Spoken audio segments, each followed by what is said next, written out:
మిత్రులకు అవగాహన కోసం ఈ మధ్య వాట్సాప్ గ్రూపుల్లో ఏపీకే ఫైల్స్ రావడం మన మిత్రులు పంపించినట్లుగానే ఉంటుంది.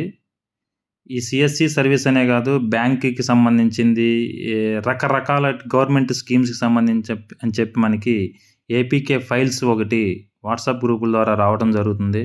మన మిత్రులు పంపించారు కదా, ఇదేదో ఉపయోగపడేదని చెప్పి దాన్ని కనుక మీరు ఇన్స్టాల్ చేసి ఓపెన్ చేసుకున్నట్లయితే మీ ఫోన్ కూడా హ్యాక్ అయిపోయి మీ అకౌంట్లో డబ్బులన్నీ కూడా పోవడం జరుగుతుంది. కాబట్టి గుర్తుపెట్టుకోండి మిత్రులారా, అది ఎవరైనా సరే ఏపీకే ఫైల్ పంపిస్తే పొరపాటున కూడా దాన్ని ఎవరో కూడా ఇన్స్టాల్ చేయొద్దు. ఎవరైతే ఎఫెక్ట్ అయ్యారో వాళ్ళకి నార్మల్ కాల్ చేసి మీరు మీ ఫోన్ ఇలా హ్యాక్ అయిందని చెప్పి వాళ్ళని అవేర్నెస్ చేయండి. ఫోన్ హ్యాక్ అయిన విషయం వారికి కూడా తెలియదండి.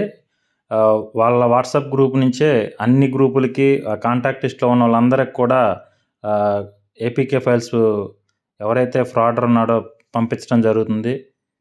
కాబట్టి మీరు ఎటువంటి ఫైల్స్ని కూడా ఇన్స్టాల్ చేసుకోవద్దు. అదేవిధంగా వారికి చెప్పండి.